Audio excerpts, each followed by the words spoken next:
अस्सलामुअलैकुम। मोहम्मद अज़हर सिद्दीक अपने programme math views के साथ हाजिर खिदमत है। 24 जून 2022 बरोज़ जुमा आप ये प्रोग्राम देख रहे होंगे।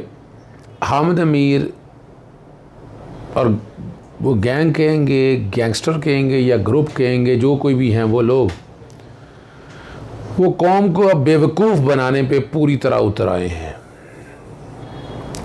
ऑपरेशन रजीम चेंज से निकालना चाहते हैं, जहाँ मर्ज़ी ले जाएं, ये गले पड़े रहनी है।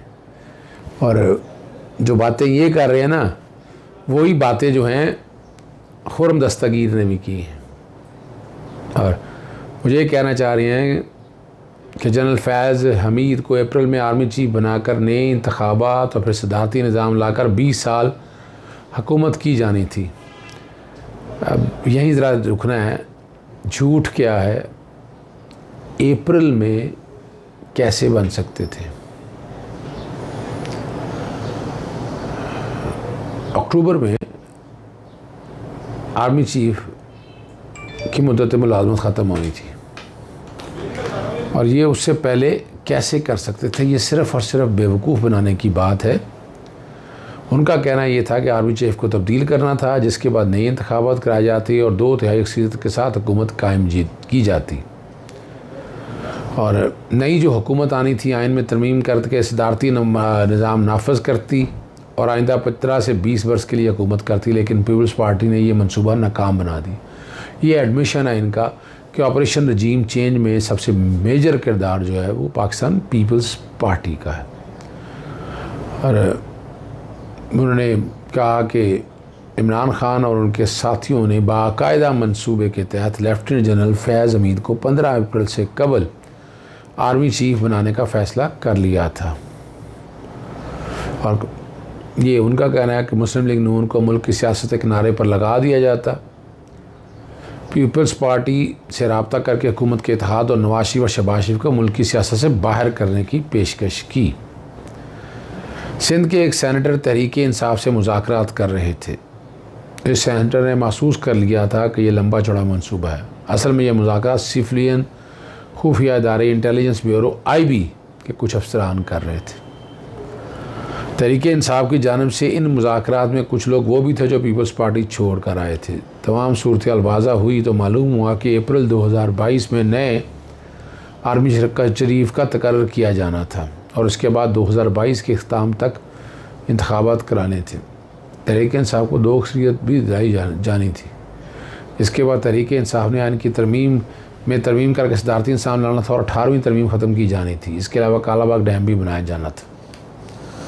और पीपल्स पार्टी का देने का साथ देने का कहा, हकीकत में सिर्फ उन्हें इस्तेमाल किया जाना था। पीपल्स पार्टी को जब सारे मंसूबे का इल्म हो गया, ठीक है ना जी, फ़ैसला कर लिया कि मुस्लिम लीग नून के साथ लड़ाई का कोई फ़ायदा नहीं, लिहाजा उन्होंने नवाज शरीफ से बात की।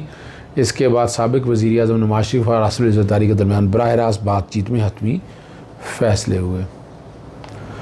और ये उनका कहना है कि इमरान खान की कोशिश थी कि जनरल फैज़ हमीद ISI के डायरेक्टर जनरल के ओहदे पर बरकरार रहें।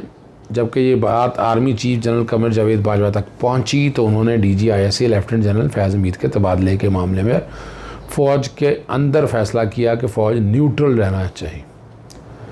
इस फ़ैसले का इख्तलाफ जो है हज़्बे इख्तलाफ ने उठाया और तहरीक अदम दमाद ला कर इमरान खान को रुखसत कर दिया। अब खुर्रम दस्तगीर क्या कहते हैं? इमरान खान ने अगर अच्छे काम किए तो उसको आगे लेकर चलने में कोई हर्ज नहीं। इमरान खान दौरे हुकूमत फाशिस्ट दौर था। इमरान खान के फाशिस्ट एजेंडे के सिर्फ एक हिस्से की निशानदेही की, उन्होंने तूफ़ान बरपा कर दिया। और ये वो गुफ्तगू कर रहे थे शाहज़ीब खानज़ादा के साथ। रूस से गंदम ख़रीदने के लिए क्या इक़दाम कर रहे हैं? हमें IMF को मैनेज करना आता है। नून लीग के दौरे हुकूमत मईशत ऊपर गई थी। नैब को इंसानी हकूक़ के लिए इस्तेमाल किया गया, हमने कोई इस्तेस्ना नहीं लिया। आज भी मुकदमात कायम है। सिर्फ एक एजेंडा है कि इलेक्शन साफ शफाफ होना चाहिए। हम आइनी तरीके से हुकूमत में आए, RTS बैठा कर नहीं आए। महंगाई को कंट्रोल करना और मुल्क के मीशत को मुस्तहकम करना आने वाले दिनों में कदर व कीमत की पजीराई होगी यहाँ पर। और खुर्रम दस्तगीर ने कहा कि महंगाई कंट्रोल करना और मईशत को मुस्तहकम करना आने वाले दिनों में डॉलर की मज़ीद कमी होगी। चीन की तरफ से आने वाले आंधियाँ ने डॉलर की कीमत कम कर दी है और बिजली की कीमत भी कम कर दी है और 3 माह की बिजली में कमी कीमत आना शुरू हो जाएगी। ये वो सारी बातें हैं जो ये बताएँ। इकरारुल हसन मुकदमा खारिज हो गया इनके खिलाफ। रिश्वत लेने वाले डिप्टी कमिश्नर को ओहदे से हटा दिया गया। इकरारुल हसन ने अपने एक ट्वीट में कहा है कि अगर सरेआम के बाद डिप्टी कमिश्नर मीरपुर खास सलामत अली मेमन को ओहदे से हटा दिया गया, डिप्टी कमिश्नर की जानिब से उन पर ये और टीम पर सरेआम FIR भी दर्ज कराएगी, तहकीक के बाद खारिज होगी। पार्लियामान इलाज से रिहायशें खाली कराने के खिलाफ PTI के 2 रुकने असम्बली का हाईकोर्ट से रुजू। हाफिजाबाद से शौकत अली भट्टी और जंग से अमीर सुल्तान की जानिब से कमरे खाली कराने का नोटिस चैलेंज किया गया। चीफ जस्टिस अतर मिलाना साहब ने इस केस की समाअत की। दरखास्त में सेक्रेटरी कौमी असम्बली चेयरमैन CDA को फरीक बनाया गया। CDA के 2 और 3 जून के रहाइश खाली कराने के ख़त को कलअदम करार दिया जाए। रूल्स के मुताबिक जब तक वो रहाइश का खाली करने के अहल हैं तब तक रहाइश रखने का हुक्म दिया जाए। मुंतखब मेंबर कौमी असम्बली में CDA ने बगैर वजह नोटिस दिए रहाइश खाली करने का नोटिस दिया। जब तक नए इलेक्शन नहीं होते कौमी असम्बली फंक्शनल है और वो ऑफिशियल वर्क के लिए रहाइश रख सकते हैं। फैमिली रहाइश पजीर थी। ज़बरदस्त घर की चीज़ें बाहर ज़बरदस्ती घर की चीज़ें बाहर फेंकी गई और कई चीज़ें मिसिंग भी है। CDA ने गैर कानूनी तौर पर प्रोसेस के लिए नोटिस से जो है ना प्रोसेस का जो नोटिस ज़बरदस्ती घर का बसमान बाहर फेंका गया। दूर दराज रखने में ताल्लुक़ रखते हैं। रहाइश कैंसिल करना असम्बली के ऑफिशियल वर्क रोकने से मुतरादिफ है। बतौर MNA अहल हैं इस्लामाबाद में असम्बली के अमूर निपटाने के लिए कोई ख़ास रहाइश भी नहीं है। क्या ये कौमी असम्बली के इजलास में जा रहे थे चीफ जस्टिस? जी बिल्कुल, कौमी असम्बली के इजलास में जा रहे थे। इस मसले को फिर स्पीकर कौमी असम्बली के पास भेज दिया जाता है। डिप्टी स्पीकर को दरख्वास्त दी मगर कोई जवाब नहीं मिला। चीफ साहब ने कहा पार्लियामान सुप्रीम है, इस मसले को स्पीकर कौमी असम्बली के पास भेज देते हैं। हाई कोर्ट होने की बजाय स्पीकर कौमी असम्बली के पास जाते और दरख्वास्त देने की हदायत कर दी है और अदालत ने अहकामात के साथ केस को निपटा दिया। लाहौर हाई कोर्ट में बहुत अहम है। गवर्नर पंजाब असम्बली के गवर्नर का जो पंजाब असम्बली से मुतल्लिक़ ऑर्डिनेंस जारी करने के खिलाफ दरखास्तों पर समाअत आई। जस्टिस साहब के बड़े वाज़ेह रिमार्क्स थे। हम आइन और कानून के मुताबिक फ़ैसला करेंगे। अदालत का दरख्वास्तों के वकला को जवाब जमा कराने की हदायत की है। 27 जून को फ़रीक़ैन के वकला को मज़ीद दलाल की तलब जब पेश हुए। जितनी यहाँ समाअत हुई है ये बदनीति पे मबनी है। बाकी जितने मामलात हैं मीडिया से डिस्कशन की मैंने, ज़रा वो सुन लीजिएगा। लाहौर हाई कोर्ट के जस्टिस साजिद महमूद सेठी के पास गवर्नर के ऑर्डिनेंस जारी करने के हवाले से केस की समाअत हुई है। एडवोकेट जनरल ने एतराज़ उठाया कि इसमें गवर्नर को फरीक नहीं बनाया गया। बताया गया कि गवर्नर को फरीक बाकायदा बनाया गया है और बदनीति अलग की गई है। पर बाकी पटिशनों पर उनका एतराज़ था, वो बाकायदा पार्टी फरीक बना दिए गए हैं। अदालत को ये भी बताया, अदालत का कंसर्न था कि हम कोशिश कर रहे हैं मेरिट पे। मैंने कहा जी तारीखी तौर पर ये रहा है कि हमने हलफ वाले केस देखे हैं, वो दिनों में डिसाइड हुए हैं। तो आम इंप्रेशन अवाम के अंदर ये मौजूद है कि अदालतों को तेज तरीन इंसाफ देना है और बराबरी की सतह पर देना है और हमारा केस यहाँ पर यही है।